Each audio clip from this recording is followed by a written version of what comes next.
I'm humbled, honored, and excited to share this special moment with very dear friends and colleagues in this room. It's a landmark moment in the storied history of UT Health. It's the sixth school of UT Health, but the first one in more than 50 years. It's also the first one where brave leadership from UTSA and UT Health dared to dream a bold dream of partnering with each other and also with the city of San Antonio, with Metro Health, and with Bexar County. This School of Public Health is born into a great city, a city where people have always come first, where communities for centuries were nurtured by 5 creeks and a grand river, and subsequently their faith supported by 5 missions. It's a land where everybody is welcomed, a model of cultural plurality. Think hemisphere. It's a city where fair representation of workers was fundamental. Think Emergent. It's a city where the dream of an architect turned into the reality of a beautiful river walk. It's a city where women have equality and the leadership is respected. Think Mayor Cockrell. It's a city where social justice matters. Think Cops Metro. And it's a city where public leaders guided the public through the ravages of a pandemic. This School of Public Health is born at a very important moment in the nation's history. Never before in our history has public health been right front and center as we deal and recover from the ravages of a pandemic due to a virus which is mitigated but not yet gone. Even before the pandemic, we had our challenges. Our country spends a ton of money on healthcare, yet our people don't live as long as they could or as well as they should. Why might that be the case?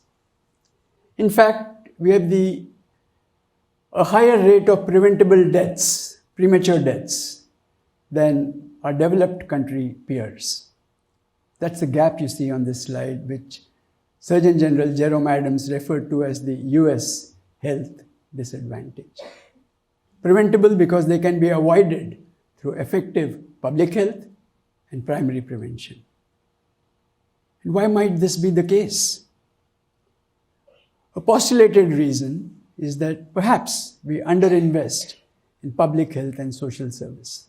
And to give you a flavor of what that means, for every healthcare dollar spent, most developed countries spend $2 on public health and social services. We spend 55 cents. And of that, only 2.5 cents is spent on public health. And why might that be important? Perhaps because most of the determinants of health lie outside the doctor's office.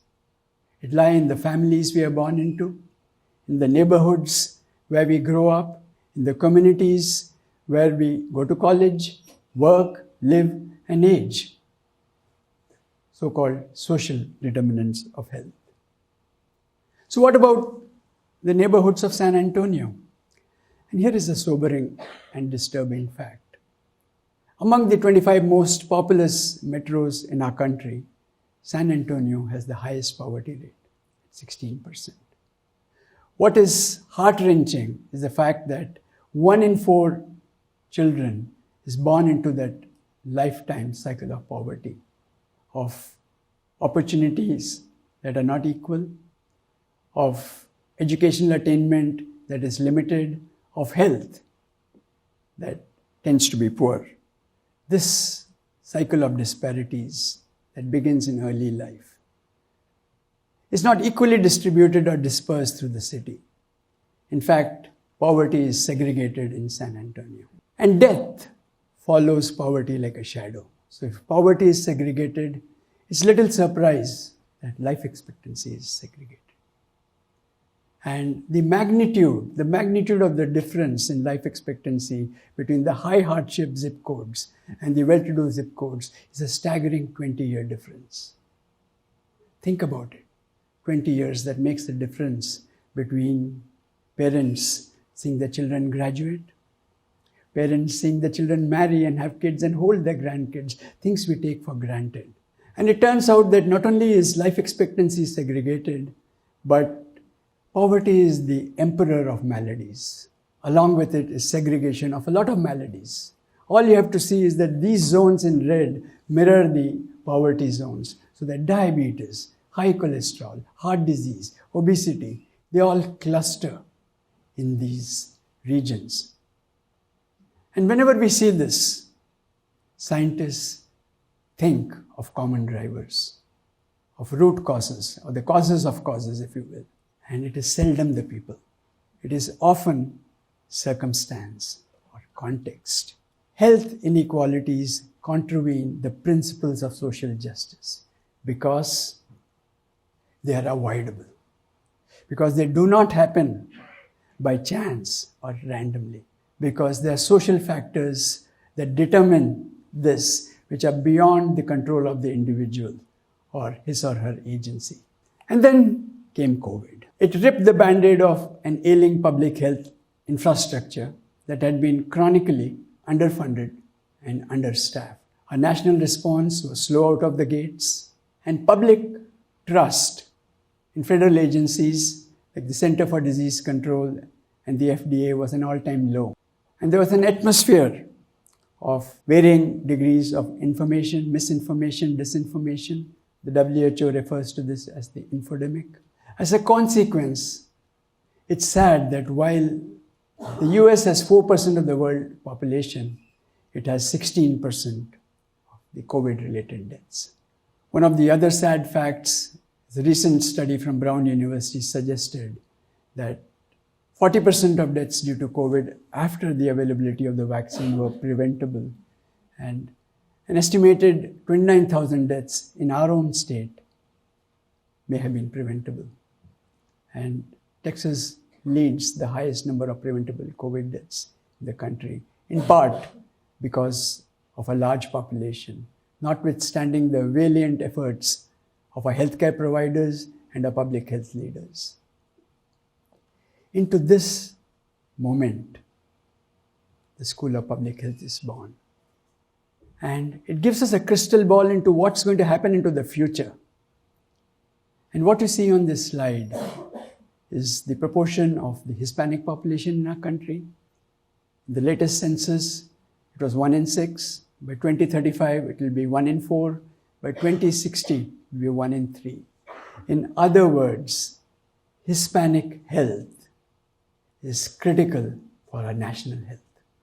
Other problems that are lurking in the shadows and emerging, the city and the region is an epicenter for diabetes.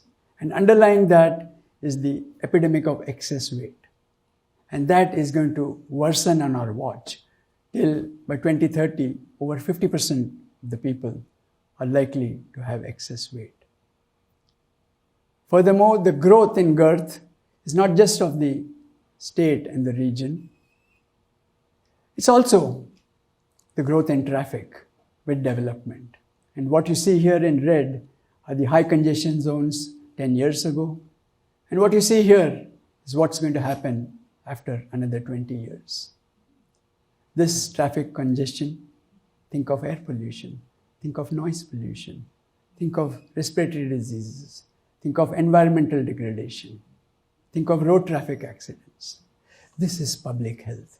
And this is something that we can do as a School of Public Health in partnership with valuable partners in the city and in the county. It's not how big you grow, it's how you grow big that matters. And then There is this 100th parallel that divides our state. East of it, you get an annual rainfall of about 40 inches, and west of it, you get less than 20 inches. By 2016, from the 100th parallel, it had started moving eastward down to the 98th parallel. Our heartland is getting hotter. And if the climate change problems, as predicted, lead to a 1 meter or 2 meter rise in sea level, there will be coastal flooding. And the predictions are, within Texas, there will be a displacement of nearly 500,000 people. And there will be an external influx of people. Close to 1.5 million people from Louisiana and Florida will enter Texas. These are emergent public health problems that lie directly in the purview of everybody in this room, the School of Public Health, the entire city, and the entire region. And this climate change, sadly, will affect excessively the people of color. It will affect the low-income groups. It will affect the older people. It will affect the kids disproportionately. Vector-borne diseases, diarrheal disorders, lung disorders. This is what we are looking at unless we do something about it. And that is the vision of the School of Public Health. We are born at a time we have to address the current problems, but also predict, anticipate, and prevent the future problems in South Texas, maintaining a state of health and well-being. So, what do we mean by public health? And one of the best definitions I've seen is from the Institute of Medicine. And look at the emphasis on words as I read it out to you. Public health is what we, as a society, do collectively to assure the conditions in which all people can be healthy. Because if we are not all healthy together, none of us is as healthy as we could be. That is the premise of the School of Public Health. And when we say we, I don't just mean humans. We mean our flora, our fauna. Because we know from the COVID pandemic, we need our livestock to be healthy. We need our pets to be healthy. We need our wild animals to be healthy. We need to replace our industrial mindset with an ecological mindset that's more conducive to keeping the public healthy. That's referred by WHO as One Health. And we need to shift the conversation from talking about preventing illness, maintaining health and vulnerability, thrivability, wellness, mental health and well-being, emotional health and well-being, social health and well-being, spiritual health and well-being. And that represents the self-actualization of human potential of every person in the city, in the region, in the county, in the state. And that is the tripartite mission of our School of Public Health. We want to educate the workforce of the future, to fill the jobs of the future, to do research that directly targets the current problems and the future public health problems that we face, and to do service that actually matters to the communities, that actually matters and makes a difference in their daily lives. And our education is learner-focused. It's more learning environment-focused. It's more practice-based. It's more consistent with the notion that learning is polyvocal.